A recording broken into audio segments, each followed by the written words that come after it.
प्रकरण दुसरे, आरोग्य व रोग. आजारपणामुळे तुम्ही कधी शाळेतून सुट्टी घेतली आहे का? आपण आजारी पडतो म्हणजे नेमके काय होतं?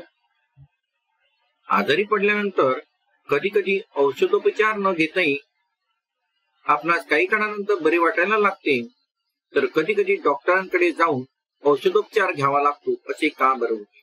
या प्रश्नाचे उत्तर जाणून घेण्यासाठी आपण आरोग्य व रोग या पाठाचा अभ्यास करणार आहे. या पाठामध्ये आपण आरोग्य म्हणजे काय, रोग म्हणजे काय, रोगांचे प्रकार कोणते आणि संसर्गजन्य रोग किंवा संक्रमक रोग कशाला म्हणतात, त्या रोगांची वेगवेगळी नावे कोणती, विविध आजार कशामुळे होतात, त्या कारकांचे नाव म्हणजे जीवाणू किंवा विषाणूंचे नाव, संक्रमणाचे माध्यम कोणते, लक्षणे कोणती आहेत, म्हणजे कोणता आजार झाल्यानंतर कोणत्या प्रकारची लक्षणे आपल्याला दिसून येतील आणि त्या रोगावर उपचार कोणता आणि उपाय कोणते इत्यादीचा भाग आपण या व्हिडिओमध्ये अभ्यासणार आहोत. चला तर पहिला भाग आपण अभ्यासू, आरोग्य म्हणजे काय. आरोग्याला म्हणजे हेल्थ. रोगाचा नुसता अभाव म्हणजे आरोग्य नव्हे, तर शारीरिक, मानसिक आणि सामाजिकरित्या पूर्णतः सदृढ असण्याची स्थिती म्हणजे आरोग्य. म्हणजेच आपली शारीरिक क्षमता, मानसिक स्थिती आणि सामाजिक स्थिती आपण पूर्णतः सदृढ असायला हवी. पुढे रोग म्हणजे काय, शरीर क्रियात्मक किंवा मानसशास्त्रीयरित्या शरीरातील महत्वाच्या जैविक कार्यामध्ये अडथळा आणणारी स्थिती. केव्हा केव्हा आपली शरीर क्रियामध्ये काही अडचणी येतात, अडचणी निर्माण होतात, काही व्यंग्य निर्माण होते किंवा मानसिक स्थिती चांगली राहत नाही, म्हणजेच आपल्याला कोणता तरी रोग झाला असे आपल्याला म्हणता येईल. आणि प्रत्येक रोगाची विशिष्ट अशी लक्षणे असतात. त्या रोगांचे प्रकार कोणते, मधुमेह, सर्दी, दमा, डाऊनचं लक्षण, हृदयविकार अशी विविध रोगांची नावे आपण नेहमी ऐकतच असतो. आणि या सर्व रोगांची लक्षणे कोणती, कारणे कोणती हे आपल्याला अभ्यासायचे आहे. आणि विविध रोगांचे वर्गीकरण कशा पद्धतीने करतात यामध्ये आपण अभ्यास. रोगांचे प्रकार, टाइप्स ऑफ डिसीजेस. रोगांचे दोन प्रकार आहेत, कालावधीनुसार आणि कारणानुसार. कालावधीनुसार मध्ये दोन प्रकार आहेत, एक दीर्घकालीन रोग आणि दुसरा आहे तीव्र रोग. कारणानुसार मध्ये अनुवांशिक रोग, उदाहरणार्थ आहे डाऊनचं लक्षण. आणि उपर्जित रोग. उपर्जित रोगांचे पुन्हा दोन प्रकार आहेत, संसर्गजन्य रोग आणि असंसर्गजन्य रोग. संसर्गजन्य रोगामध्ये सर्दी, फ्लू, डेंग्यू मध्ये कोरोना हा सुद्धा एक संसर्गजन्य रोग आहे. आणि असंसर्गजन्य रोगामध्ये मधुमेह, हृदयविकार. आता या ठिकाणी आपल्याला काही प्रश्न दिलेले आहेत. खाली दिलेल्या रोगांचा प्रसार कोणत्या माध्यमाद्वारे होतो? बघा, कावीळ, मलेरिया, खरूज, क्षय, डेंग्यू, अतिसार, नाईटा, स्वाईन. तर या ठिकाणी आपल्याला विविध रोगांची नावे दिलेली आहेत. याचे प्रसारांचे माध्यम वेगवेगळे आहेत, लक्षणे सुद्धा वेगवेगळे आहेत. पुढे दिलेले आहे रोगजंतू म्हणजे काय, म्हणजेच कोणत्या कारकामुळे म्हणजे जीवाणू किंवा विषाणूमुळे आपल्याला विशिष्ट रोग होतो आणि ज्या जीवाणू किंवा विषाणूमुळे आपल्याला रोग निर्माण होतो त्याला आपण रोगजंतू असे म्हणतो. आणि दुसरी गोष्ट संसर्गजन्य रोग म्हणजे काय, तर या इत्यादी प्रश्नांचा अभ्यासासाठी आपण पुढील भाग अभ्यासू. हे चित्राचे निरीक्षण करा. या ठिकाणी दिलेल्या थुंकीद्वारे होणारे रोग प्रसार. जेव्हा व्यक्ती थुंकत आहे तर थुंकीचे द्रवबिंदूमध्ये रूपांतर होत आहे आणि या द्रव्यबिंदू केंद्रकाचे बाष्पीभवन होते. या क्षेत्रात लहान लहान द्रव्यबिंदू आहेत, या ठिकाणी लक्ष द्या. आणि हवेमध्ये जे द्रव्यबिंदूचे केंद्रके काही मिनिटे ते काही तासापर्यंत वाहून नेली जातात आणि मोठे जे द्रव्यबिंदू जमिनीवर काही सेकंदात स्थित होतात. तर या पद्धतीने सुद्धा थुंकीद्वारे सुद्धा क्षय या रोगाचा प्रसार होतो. संसर्गजन्य रोग, संक्रामक रोग, दूषित हवा, पाणी, अन्न किंवा वाहक मध्ये कीटक व प्राणी या दोघांचा समावेश होतो. यांच्याद्वारे पसरणारे रोग म्हणजे संसर्गजन्य रोग. या ठिकाणी आपल्याला रोगांची नावे दिलेली आहेत.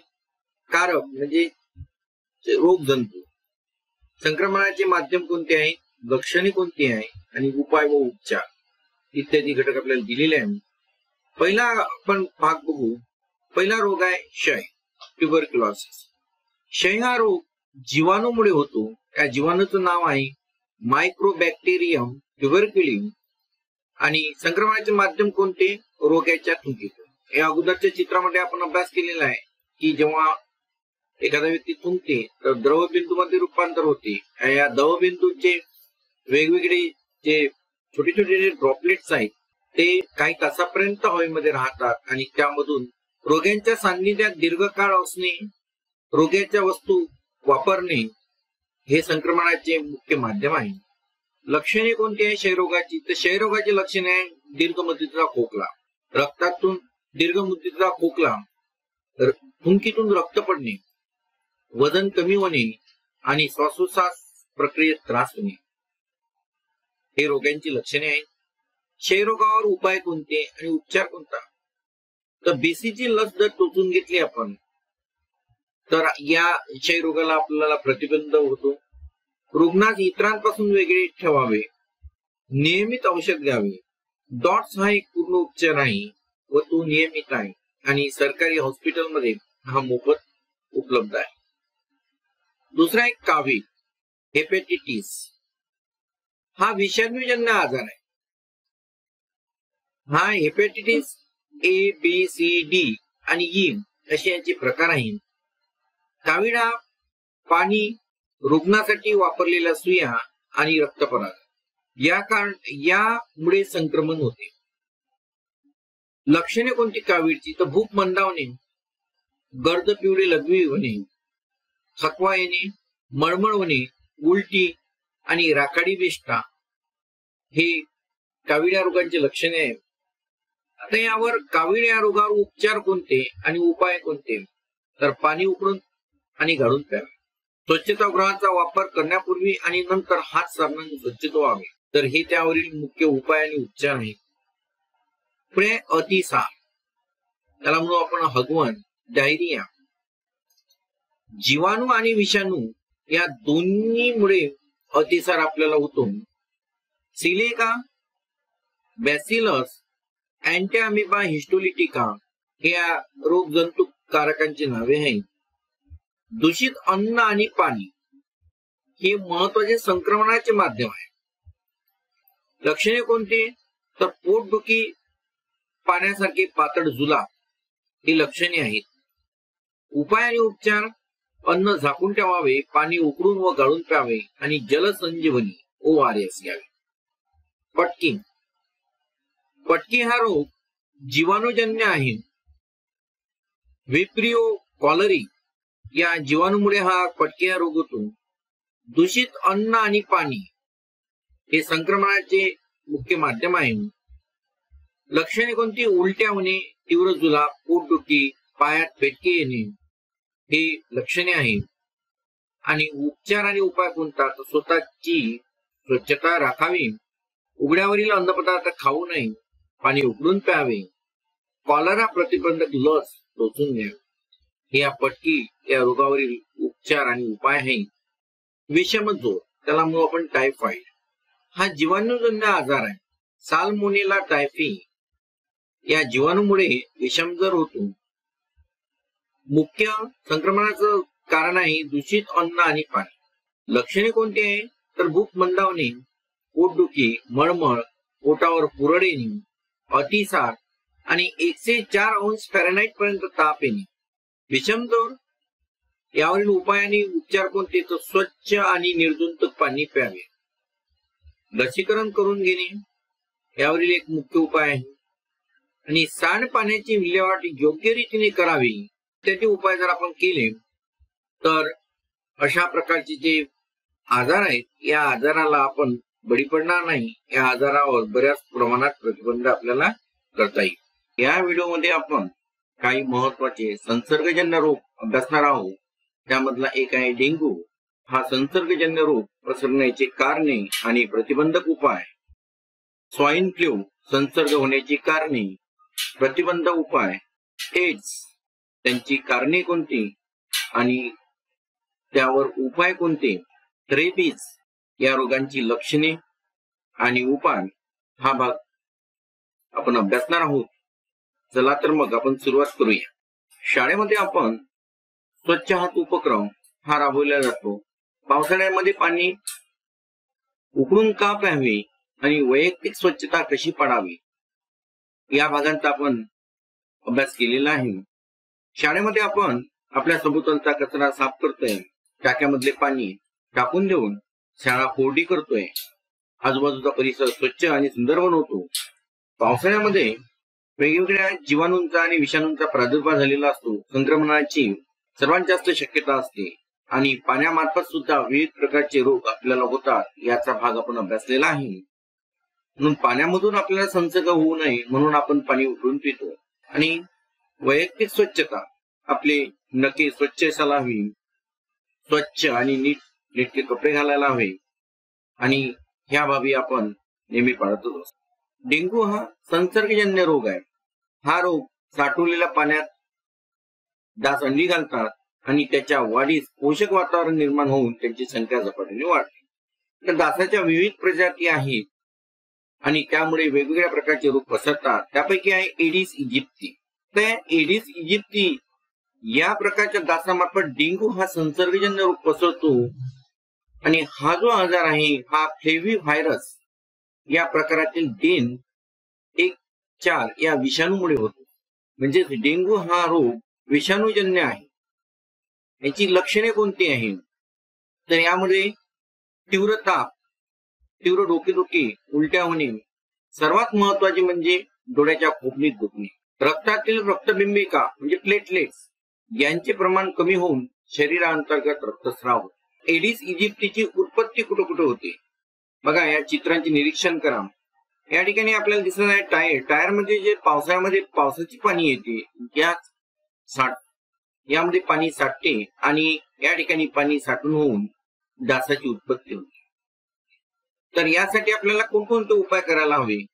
एडिस इजिप्तीची आपल्याला उत्पत्ती रोखण्यासाठी आठवड्यातून 1 दिवस आपल्याला कोरडा दिवस म्हणून पाळावा लागेल। आपल्याला डासांचा प्रतिबंध रोखण्यासाठी आपल्याला धुवारणी म्हणजे औषधांची फवारणी करावी लागेल।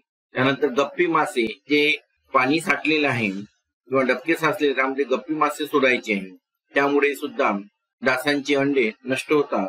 कूलर किंवा आपल्या घरच्या पाण्याच्या टाक्या ह्या कोरड्या करून स्वच्छ जागी ठेवायला हवे। तर या पद्धतीने जर केले आपण तर डासांचा प्रतिबंध आपल्याला करता येईल। हिवतापाचा प्रसार एनाफिलिस डासाच्या मादीमुळे होतो, तर हत्ती रोगांचा प्रसार हा क्युलेक्स या डासाच्या मादीमुळे होतो। एनाफिलस आणि एडिस या डासांचे वास्तव्य स्वच्छ पाण्यात असते, तर क्युलेक्स डास दूषित पाणी गटारे येथे असतात। म्हणून आपण आठवड्यातून 1 दिवस कोरडा पाडला आणि बाहेर जे गटार आहे किंवा डबके आहेत त्यामध्ये जर आपण गप्पी मासे आणि त्यामध्ये पेस्टिसाइड यांचा जर आपण योग्य वापर केला तर आपल्याला या मच्छरांपासून होणाऱ्या विविध आजार, उदाहरणार्थ हिवताप हा जो एनाफिलस डासामुळे होतो, त्यानंतर डेंग्यू एडिस इजिप्तीमुळे होतो, त्यानंतर हत्ती रोग क्युलेक्स डासाच्या मादीमुळे होतो, तर या रोगांपासून आपल्याला स्वतःचा बचाव करता येईल। स्वाईन फ्लू संसर्ग होण्याची कारणे। तर स्वाईन फ्लूचा संसर्ग डुक्कर या प्राण्याद्वारे तसेच माणसाद्वारे। स्वाईन फ्लूच्या विषाणूंचा प्रसार रोग्याच्या नाकातील व घशातील स्त्राव व थुंकीद्वारे होतो। तर स्वाईन फ्लू हा संसर्गजन्य आजार आहे। याची लक्षणे कोणती तर स्वाईन फ्लूची लक्षणे धाप लागणे, श्वसनाला अडथळा निर्माण होणे, घशात खवखवणे, शरीर दुखणे इत्यादी यांची प्रामुख्याने लक्षणे आहेत। स्वाईन फ्लूचे निदान। स्वाईन फ्लूच्या निदानासाठी घशातील द्रव्य पदार्थांचा नमुना प्रयोगशाळेत तपासणीसाठी पाठवावा लागतो। यासाठी ज्या प्रयोगशाळा आहे ती राष्ट्रीय विषाणू विज्ञान संस्था, national institute of virology NIV Pune येथे आहे व राष्ट्रीय संचारी रोग संस्था म्हणजे national institute of communicable diseases NICD Delhi येथे आहे आणि या प्रयोगशाळेमध्ये तपासणीची व्यवस्था आपल्याला आहे. मार्च 2009 मध्ये मेक्सिको देशात या आजाराची प्रथम बाधा झाली. Swine flu, influenza A, H1N1 या विषाणूमुळे हा रोग होतो. म्हणजे स्वाईन फ्लू हा विषाणूजन्य आजार आहे आणि हा जो रोग आहे हा डुकरामध्ये आढळणाऱ्या विषाणूमुळे होतो. डुकरामध्ये वावरणारे व्यक्तीला या विषाणूची बाधा होऊ शकते. AIDS, AIDS. एड्स म्हणजे एक्वायर्ड इम्युनो डिफिशियन्सी सिंड्रोम.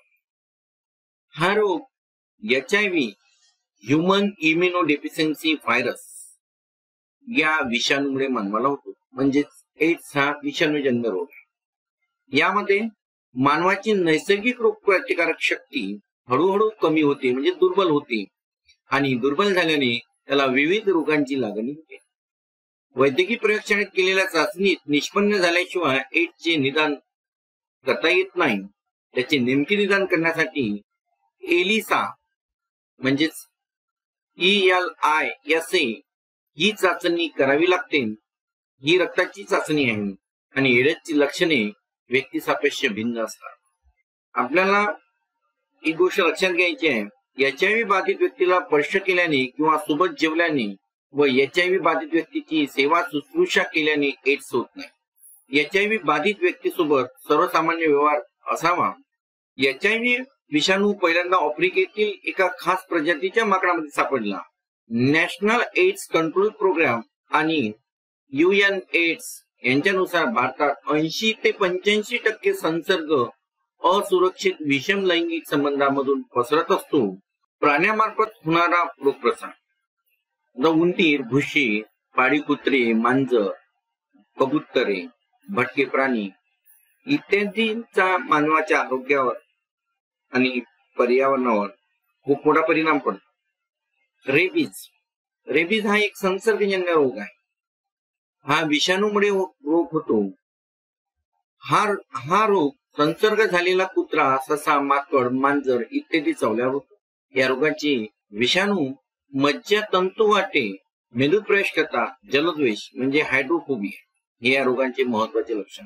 तर हायड्रोफोबिया म्हणजे रोगामध्ये रोगी पाण्याला घाबरतात. त्याला आपण रेबीज हा प्राणघातक रोग आहे, मात्र रोग होण्यापूर्वी लस देऊन त्यापासून संरक्षण करता येते. कुत्रा चावल्यानंतर या आजाराची लक्षणे 90 ते 175 दिवसांत दिसू लागतात. या रोगांची लक्षणे कोणती? रेबीज रोगांची लक्षणे 2 ते 12 आठवडे ताप राहतो, अतिशय व्यक्तिगत वागणे, पाण्याची भीती वाटणे हे या रोगांची लक्षणे आहेत. तर यावर रोग होण्यापूर्वी प्रतिबंधक लस घेणे हे या रोगावरील महत्वाचा उपाय आहे. या व्हिडिओमध्ये आपण असंसर्गजन्य रोग यांचा अभ्यास करणार आहोत. यामध्ये प्रामुख्याने आपण कर्करोग, कर्करोगांची कारणे, लक्षणे आणि उपाय यांचा आपण अभ्यास करू. पहिला आहे असंसर्गजन्य रोग. आता असंसर्गजन्य रोग आपण कशाला म्हणता येईल की जे रोग संसर्गातून किंवा संक्रमणातून पसरत नाही त्या रोगांना असंसर्गजन्य रोग किंवा असंक्रामक रोग असे म्हणतात. असे रोग काही विशिष्ट कारणामुळे व्यक्तीच्या शरीरात उद्भवतात. तर असंसर्गजन्य रोगामध्ये कर्करोग, हृदयविकार, मधुमेह इत्यादी जे रोग आहेत जे एका व्यक्तीपासून दुसऱ्या व्यक्तीमध्ये त्यांचे संक्रमण न होता काही विशिष्ट कारणामुळे असे रोग उद्भवतात आणि म्हणून हे रोग असंसर्गजन्य रोग आहे. त्यामधला पहिला आहे कर्करोग. त्याला म्हणू आपण कॅन्सर. पेशीच्या अनियंत्रित व अपसामान्य वाढीस कर्करोग म्हणतात. कर्करोगाच्या पेशी समूहास किंवा गाठीस दुर्दम्य अर्बुद म्हणतात. कर्करोग फुफ्फुस, तोंड, जीभ, जठर, स्तन, गर्भाशय, त्वचा यासारख्या अवयवात रक्त किंवा अन्य कोणतेही ऊतीत होऊ शकतो. कर्करोगाची कारणे: अतिप्रमाणात तंबाखू, गुटखा, धूम्रपान, मद्यपान करणे, आहारात सोतायुक्त अन्न पदार्थांच्या फळे, पालेभाज्याचा समावेश नसणे, अतिप्रमाणात जंक फूड, वडापाव, पिझ्झा इत्यादी खाणे यासारख्या अनेक कारणे असू शकतात आणि अनुवांशिकता हे सुद्धा एक कारण आहे. लक्षण: दीर्घकालीन खोकला, आवाज घोगरा होणे, गिळताना त्रास होणे, उपचार करूनही बरा न होणारा व्रण किंवा सूज, स्तनात गाठी निर्माण होणे आणि अकारण वजन घटणे हे आहेत कर्करोगाची लक्षणे. कर्करोगावरील उपचार. कर्करोगामध्ये आधुनिक निदान व उपचार पद्धती आहे.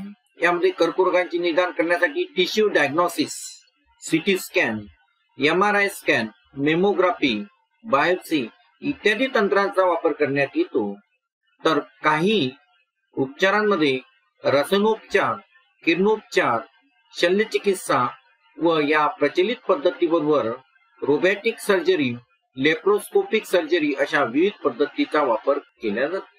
कर्करोगावर उपाय. आहारावर नियंत्रण ठेवल्यास काही प्रकारच्या कर्करोगापासून संरक्षण मिळते. कर्करोगावर आधुनिक उपचाराबरोबर शारीरिक व्यायाम केल्यास अधिक फायदा होतो. तंबाखू सेवन, धूम्रपान यासारख्या व्यसनाच्या आहारी जाऊ नका, कारण त्यामुळे अशा पद्धतीचा कर्करोग आपल्याला उद्भवू शकतो. म्हणून म्हणतो व्यसन टाळा. मधुमेह, डायबिटीज. मधुमेह म्हणजे आपल्या शरीरामध्ये स्वादुपिंडात निर्माण होणारी इन्सुलिन हे एक संप्रेरक रक्तातील ग्लुकोज, शर्करेच्या प्रमाणावर नियंत्रण ठेवते.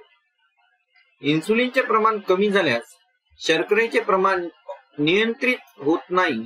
या विकाराला मधुमेह असे म्हणतात. मधुमेह आपल्याला झाला हे कसे माहित पडेल, यासाठी पुढील लक्षणे आहेत.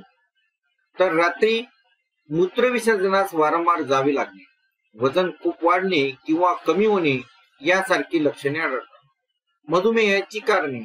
अनुवांशिकता, अतिलठ्ठपणा, व्यायामाचा कष्टाचा अभाव, मानसिक ताणतणाव हे मधुमेहाची लक्षणे आहेत. आणि यावर प्रतिबंधक उपाय आहे. डॉक्टरांच्या सल्ल्याने आहार, औषधे व व्यायाम यांचा अवलंब करून आपण मधुमेह नियंत्रित करू शकतो. हृदयविकार, हार्ट डिसीजेस. हृदयाच्या स्नायूंना रक्ताचा व पर्यायाने ऑक्सिजन व पोषक द्रव्यांचा पुरवठा अपुरा पडल्यास हृदयाची कार्यक्षमता कमी होते. यामुळे हृदयात जास्त कार्य करावे लागते व ताण आल्याने हृदयविकाराचा झटका येऊ शकतो. हृदयविकाराचा झटका आल्यास त्वरित डॉक्टरांचा सल्ला व औषधोपचार अत्यावश्यक आहे. हृदयविकाराची लक्षणे कोणती? तर बघा, छातीत असह्य वेदना होणे, छातीतील वेदनांमुळे खांदे, मान व हात दुखणे, हात आखडणे, घाम येणे, अस्वस्थता, कंप जाणवणे हे हृदयविकाराची लक्षणे आहेत. हृदयविकाराची कारणे. धूम्रपान करणे, मद्यपान, मधुमेह, उच्च रक्तदाब, लठ्ठपणा, शारीरिक श्रमाची कमतरता, व्यायामाचा अभाव, सतत बैठे काम करणे, अनुवंशिकता, तणाव, रागीटपणा आणि चिंता हे हृदयविकाराचे प्रमुख कारणे आहेत. प्रत्येक रोगाला विशिष्ट असे वैज्ञानिक कारण असते. दैवी प्रकोप किंवा इतर व्यक्तींच्या मत्सरामुळे रोग होत नाही. योग्य वैद्यकीय उपचारांनी रोग बरे होतात. तंत्र मंत्र, जादूटोणा यामुळे रोग बरे होत नाहीत. हृदयविकाराची कारणे. धूम्रपान करणे, मद्यपान, मधुमेह, उच्च रक्तदाब, लठ्ठपणा. हृदय विकारावर उपचार. यासाठी आपण angioplasty, bypass surgery, open heart surgery, नंतर पेसमेकर बसवणे, स्टेज टाकणे, हृदय प्रत्यारोपण इत्यादी आधुनिक उपचार पद्धतीने आपण हृदयविकारावर उपचार घेऊ शकतो. हृदयरोगावर प्राथमिक उपचार. पहिल्यांदा 108 क्रमांकावर रुग्णवाहिकेसाठी फोन करा. रुग्णाचे खांदे हलवून तो शुद्धीवर आहे का ते तपासा. रुग्णाला कडक पृष्ठभागावर झोपून शास्त्रशुद्ध पद्धतीने रुग्णाच्या छातीवर दाब द्या. या पद्धतीला कॉम्प्रेशन ओनली लाईफ सपोर्ट असेही म्हणतात. यामध्ये एका मिनिटाला 100 ते 120 दाब या गतीने 30 वेळा छातीत बरोबर मध्यभागी दाब द्यावा. औषधांचा गैरवापर. कधी कधी डॉक्टरांच्या सल्ल्याशिवाय परस्पर काही व्यक्ती औषधे घेतात आणि त्यांच्या अतिवापराने आपल्या शरीरावर वाईट परिणाम घडून येतात. जसे आपल्या जास्त प्रमाणात अथवा वारंवार वेदना शामके किंवा पेन किलर घेतल्या चेतासंस्था, उत्सर्जन संस्था, यकृत यावर विपरीत परिणाम होतात. प्रतिजैवकांचा अँटीबायोटिक अति वापराने मळमळ, पोटदुखी, पातळ जुलाब, अंगावर पुरळ येणे, जिभेवर पांढरे चट्टे पडणे इत्यादी लक्षण तयार होतात. जेनरिक औषधे. काही औषधे हे ब्रँडेड असतात तर काही औषधे जेनेरिक असतात. जेनेरिक औषधे म्हणजे काय? जेनेरिक औषधे म्हणजे सामान्य औषधे असेही म्हणतात. या औषधीची निर्मिती व वितरण कोणत्याही पेटेंट शिवाय केली जाते.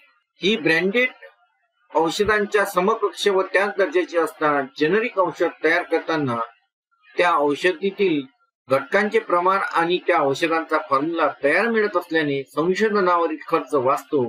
त्यामुळे जेनेरिक औषधांची किंमत ब्रँडेड औषधांच्या किमतीपेक्षा तुलनेने खूपच कमी असते. जीवनशैली आणि आजार. जीवनशैली म्हणजे आहार विहार यामध्ये रोजच्या दिनचर्येचा आणि आहारांचा समावेश होतो. उशिरा उठणे, उशिरा झोपणे, आहाराच्या वेळा सारख्या बदलणे, व्यायामाचा व कष्टाची कामे यांचा अभाव जसे असणे, जंक फूड, अरबट चरबट खाणे अशा गोष्टींचे प्रमाण वाढले आहे. त्यामुळे आजारी पडण्याचे प्रमाण सुद्धा वाढलेले आहे. आजारी पडण्याचे प्रमाण कमी करायचे असेल तर आपल्याला आपली जीवनशैली बदलावी लागेल. त्यामध्ये आपल्याला योग्य झोप, योग्य आहार, योगासने, प्राणायाम, व्यायाम करणे आवश्यक आहे. व्यायाम सुद्धा आपल्या शरीराला झेपेल असंच करावा. प्राणायाम व योगासने खाली करावी. विविध प्राणायाम योगासनांचे व्हिडिओ पाहावे. लसीकरण. आजार होऊ नये म्हणून प्रतिबंधक म्हणून लसीकरण करून घेणे हेही तितके महत्वाचे आहे. या व्हिडिओमध्ये आपण या पाठावर आधारित स्वाध्याय अभ्यासणार आहोत. प्रश्न क्रमांक पहिला, फरक स्पष्ट करा. संसर्गजन्य व असंसर्गजन्य रोग. संसर्गजन्य रोग 1. दूषित हवा, पाणी, अन्न किंवा वाहक, कीटक व प्राणी याद्वारे पसरणारे रोग म्हणजे संसर्गजन्य रोग आहे. तर असंसर्गजन्य रोगामध्ये जे रोग संसर्गातून किंवा संक्रमणातून पसरत नाही त्या रोगांना असंसर्गजन्य रोग किंवा असंक्रामक रोग असेही म्हणतात. 2. कावीळ, मलेरिया, खरूज, क्षय, डेंग्यू, अतिसार, नायटा, स्वाईन फ्लू इत्यादी हे संसर्गजन्य रोग आहे. आता आलेला कोरोना हा सुद्धा एक संसर्गजन्य रोग आहे. आणि असंसर्गजन्य रोगामध्ये कर्करोग, मधुमेह, हृदयविकार हे असंसर्गजन्य रोग आहे. 3. जीवाणू किंवा विषाणू यांच्या संसर्गामुळे असे रोग होतात. तर असंसर्गजन्य रोगामध्ये असंसर्गजन्य रोग काही विशिष्ट कारणामुळे व्यक्तीच्या शरीरात उद्भवतात. वेगळा शब्द ओळखा. हिवताप, कावीळ, हत्तीरोग, डेंग्यू यामध्ये येईल कावीळ. प्लेग, एड्स, कॉलरा, क्षय यामध्ये आहे प्लेग. 3. 1 ते 2 वाक्यात उत्तरे द्या. संसर्गजन्य रोग पसरवणारे माध्यम कोणकोणते आहे?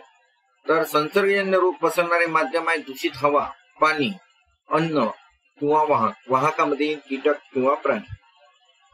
असंसर्गजन्य रोगांची या पाठाच्या व्यतिरिक्त कोणती नावे तुम्हाला सांगता येतील?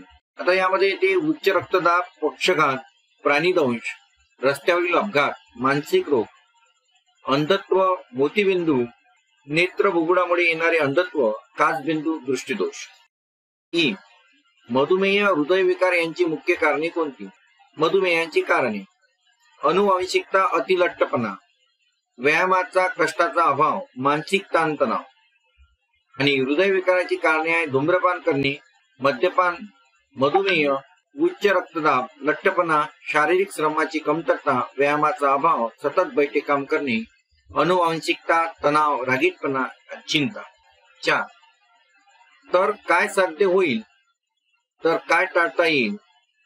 तर कोणत्या रोगांना आळा बसेल? पाणी उकडून व गाळून पिणे. जर आपण पाणी उकडून आणि गाळून पिले तर अतिसार म्हणजे हगवण, कावीळ, पटकी, विषमजोड या रोगांना आळा बसेल आणि आपले आरोग्य चांगले आपल्याला ठेवता येईल. धूम्रपान, मद्यपान न करणे. आपण धूम्रपान आणि मद्यपान न केल्यास कर्करोग, मधुमेह, हृदयविकार या रोगांना आळा बसेल. नियमित संतुलित आहार घेणे व व्यायाम करणे. तर कर्करोग, मधुमेह, हृदयविकार या रोगांना आळा बसेल, आजारी पडण्याचे प्रमाण कमी होईल. रक्तदानापूर्वी रक्ताची योग्य प्रकारे तपासणी केली. जर आपण तपासणी केली तर एड्स या रोगांना आळा बसेल. 5. परिच्छेद वाचून प्रश्नाची उत्तरे द्या. गौरव 3 वर्षाचा आहे. तो व त्याचे कुटुंबीय साधारण वसाहतीत म्हणजे झोपडपट्टीत राहतात. सार्वजनिक शौचालयाच्या त्याच्या घराजवळ आहे. त्याच्या वडिलांना मद्यपानाची सवय आहे. त्याच्या आईला संतुलित आहाराचे महत्व नाही. हो, वरील परिस्थितीत गौरवला कोणकोणते आजार उद्भवू शकतात? वरील परिस्थितीत गौरवला अतिसार, हगवण, कावीळ, पटकी, विषमजोर आजार उद्भवू शकतात. त्याला किंवा त्याच्या पालकांना तुम्ही काय मदत करा? तर गौरव किंवा त्याच्या पालकाला आपण शौचालय, संतुलित आहार, स्वच्छता याचे महत्व पटवून देऊ. गौरवच्या वडिलांना कोणता आजार होण्याची शक्यता आहे? तर गौरवच्या वडिलांना कर्करोग, मधुमेह, हृदयविकार इत्यादी आजार होण्याची शक्यता आहे. प्रश्न क्रमांक 6. खालील रोगांवरील प्रतिबंधात्मक उपाय लिहा. डेंग्यू. तर आपल्याला डेंग्यू या रोगापासून जर वाचायचे असेल तर पाणी झाकून ठेवणे, पूर्ण अंगभर कपडे वापरणे, पाण्याची टाकी वेळोवेळी स्वच्छ करणे, डासापासून संरक्षण करण्यासाठी अगरबत्ती वापरणे. 6. खालील रोगांवरील प्रतिबंधक उपाय. कर्करोग. व्यसनांपासून दूर राहणे, संतुलित आहार घेणे. यामध्ये आपण योगासने करणे, व्यायाम करणे यांचा पण आपण वापर करू शकतो. एड्स. रक्तदान पूर्वी रक्ताची चाचणी करणे, असुरक्षित विषम लैंगिक संबंध टाळणे, महत्व स्पष्ट करा. असंतुलित आहार. संतुलित आहार घेतल्याने शरीराला सर्व घटक योग्य प्रमाणात मिळतात. व्यायाम, योगासने केल्यामुळे ताणतणाव कमी होतो, ऑक्सिजनचे प्रमाण वाढते. प्रश्न क्रमांक 8. यादी करा. विषाणूजन्य रोग. तर या विषाणूजन्य रोगामध्ये ते कावीळ, कोरोना, अतिसार. जीवाणूजन्य रोग. जीवाणूजन्य रोगामध्ये ते क्षय, पटकी, विषमजोर. कीटकामार्फत पसरणारे रोग. त्यामध्ये डेंग्यू, मलेरिया, हिवताप. अनुवांशिकतेने येणारे रोग. यामध्ये डाऊन संलक्षण, मधुमेह, हृदयविकार, कर्करोग. 9. कर्करोगावरील आधुनिक निदान व वैद्यकीय उपचार पद्धतीची माहिती लिहा. कर्करोगाचे निदान करण्यासाठी tissue diagnosis, CT scan, MRI scan, mammography, biopsy इत्यादी तंत्रांचा वापर करण्यात येतो. तर उपचारामध्ये रसायनोपचार, किरणोपचार, शल्यचिकित्सा या प्रचलित पद्धतीबरोबर रोबोटिक सर्जरी, लॅप्रोस्कोपिक सर्जरी अशा पद्धतीचा वापरला जातो.